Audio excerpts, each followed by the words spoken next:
ಕೇಳಿದ್ದದ್ದು 18,172 ಕೋಟಿ. ಸೆಪ್ಟೆಂಬರ್ನಲ್ಲೇ ಕೇಳಿದ್ದು 18,172 ಕೋಟಿ. ಯಾಕಂತಂದ್ರೆ ಒಟ್ಟು ಬೆಳೆ ನಷ್ಟ ಆಗಿರ್ತಕ್ಕಂಥದ್ದು 35,000 ಕೋಟಿ. 48 ಲಕ್ಷ ಹೆಕ್ಟೇರ್ ಪ್ರದೇಶದಲ್ಲಿ ಬೆಳೆ ನಷ್ಟ ಆಗಿದೆ. 48 ಲಕ್ಷ ಹೆಕ್ಟೇರ್ ಪ್ರದೇಶದಲ್ಲಿ ಬೆಳೆ ನಷ್ಟ ಆಗಿದೆ. NDRF ನಾರ್ಮ್ಸ್ ಪ್ರಕಾರ 18,172 ಕೋಟಿ ರೂಪಾಯಿಗಳನ್ನು ಕೇಳಿದ್ದೆ.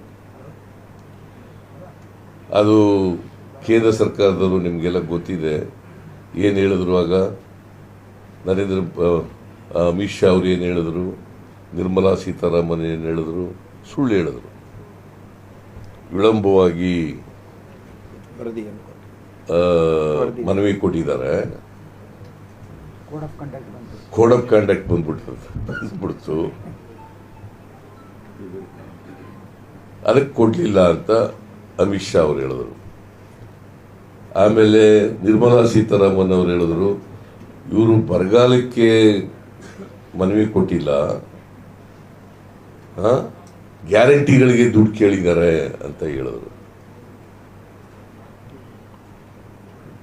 ನಾವು ಗ್ಯಾರಂಟಿಗಳಿಗೆ ಒಂದು ಪೈಸೆನೂ ಕೇಳಿಲ್ಲ, ಕೇಳೋದೂ ಇಲ್ಲ.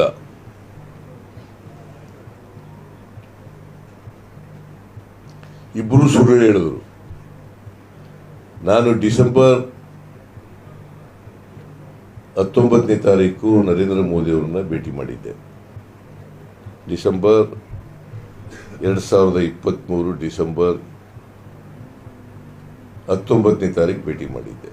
ಅವತ್ತು ನರೇಂದ್ರ ಮೋದಿ ಅವ್ರ ಗಮನಕ್ಕೆ ತಗೊಂಡ್ಬಂದೆ, ಕರ್ನಾಟಕದಲ್ಲಿ ಭೀಕರವಾದಂಥ ಬರಗಾಲ ಇದೆ, ಮನವಿ ಕೊಟ್ಟಿದ್ದೀವಿ, 18,172 ಕೋಟಿ ಕೇಳಿದ್ದೀವಿ, ನಮಗೆ ಕೊಡಬೇಕು, ರೈತರಿಗೆ ಇನ್ಪುಟ್ ಸಬ್ಸಿಡಿ ಕೊಡಬೇಕಾಗತ್ತೆ, ಕಷ್ಟದಲ್ಲಿದ್ದಾರೆ ಅಂತ.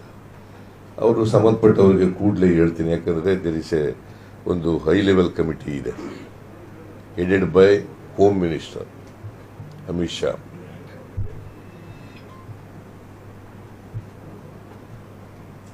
ಅದಾದಮೇಲೆ ಡಿಸೆಂಬರ್ 20ನೇ ತಾರೀಕು ಅಮಿತ್ ಶಾ ಅವ್ರನ್ನೂ ಭೇಟಿ ಮಾಡಿದ್ದೆ, ನಾನು ಕೃಷ್ಣ ಬೈರೇಗೌಡ.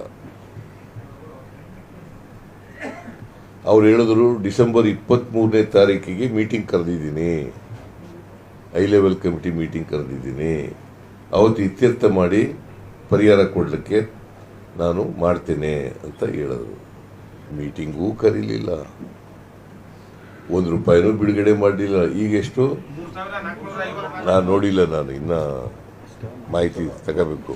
ಸುಪ್ರೀಂ ಕೋರ್ಟ್ ಚಾಟಿ ಅದು ಏನು, ಸುಪ್ರೀಂ ಕೋರ್ಟ್ನವರು ಡೈರೆಕ್ಷನ್ ಕೊಟ್ಟ ಮೇಲೆ ನಾವು ಕೋರ್ಟ್ಗೆ ಅಪ್ರೋಚ್ ಮಾಡಿ, ಕೋರ್ಟ್ ಕದ ತಟ್ಟಿದ್ದು for the first time in the history of India. ಈಗ ನಾವು ವಿ ಆರ್ ಇನ್ ಫೆಡರಲ್.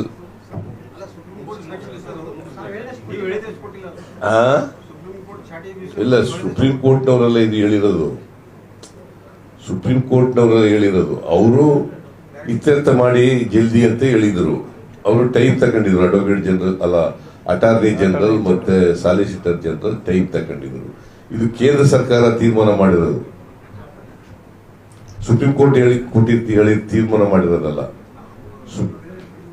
ಕೇಂದ್ರ ಸರ್ಕಾರ ತೀರ್ಮಾನ ಮಾಡಿದ್ದಾರೆ. ಇದು ಬಹಳ ಕಡಿಮೆ. ನಾವು 18,172 ಕೋಟಿ ಕೇಳಿದ್ರೆ ಅವರು 3,464 ಕೋಟಿ ಕೊಟ್ಟಿದ್ದಾರೆ. ದಿಸ್ ಇಸ್ ವೆರಿ ಬಹಳ ಕಡಿಮೆ.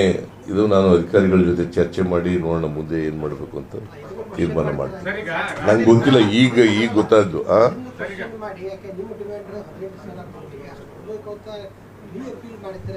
ಅಪೀಲ್ ಇನ್ನ ಇದೆ, 1 ವಾರ ಟೈಮ್ ಕೇಳಿದ್ದಾರೆ. ಅಟಾರ್ನಿ ಜನರಲ್ ಅವ್ರು ಏನ್ ಹೇಳಿದ್ದಾರೆ, ನಾವು ಏನಾದ್ರೂ ಮಾಡ್ತೀವಿ ಅಂತ ಅಲ್ಲಿ ಕೊಟ್ಟಿರೋದಷ್ಟೇ.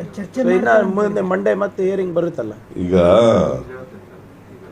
ಸುಪ್ರೀಂ ಕೋರ್ಟ್ ಮುಂದೆ ನಾವು ರಿಟ್ ಪಿಟಿಷನ್ ಹಾಕಿದೆವು. ರಿಟ್ ಪಿಟಿಷನ್ ಹಾಕಿದಾಗ ಗೌರ್ಮೆಂಟ್ ಆಫ್ ಇಂಡಿಯಾ ಪರವಾಗಿ ಅಟಾರ್ನಿ ಜನರಲ್ ಮತ್ತು ಸಾಲಿಸಿಟರ್ ಜನರಲ್ ಅಪಿಯರ್ ಆದರು. ಅವರು ನಿರ್ಮಲಾ ಸೀತಾರಾಮನ್ ಹೇಳದಂಥ ಮಾತುಗಳಾಗಲಿ ಅಥವಾ ಅಮಿತ್ ಶಾ ಹೇಳದಂಥ ಮಾತುಗಳನ್ನಾಗಲಿ ಸಬ್ಮಿಟ್ ಮಾಡಲಿಲ್ಲ ಸುಪ್ರೀಂ ಕೋರ್ಟ್ ಮುಂದೆ.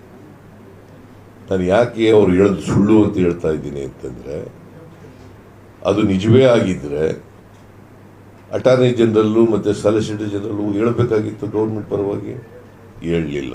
ನಂಬರ್ 1. ನಂಬರ್ 2, ಏನು ಹೇಳಿದ್ರು ಅಂತಂದರೆ ಸುಪ್ರೀಂ ಕೋರ್ಟ್ನವರು, ನೋಡ್ರಿ ಈ ಥರ ಎಲ್ಲ ಸುಪ್ರೀಂ ಕೋರ್ಟ್ಗೆ ರಾಜ್ಯ ಸರ್ಕಾರಗಳು ಬರೋದು ಸರಿ ಇಲ್ಲ, ನೀವು ಇತ್ಯರ್ಥ ಮಾಡಿಬಿಡಿ ಜಲ್ದಿ ಅಂತ ಹೇಳಿದ್ದಾರೆ. ಅದಕ್ಕೆ 2 ವೀಕ್ಸ್ ಟೈಮ್ ತಗೊಂಡ್ರು.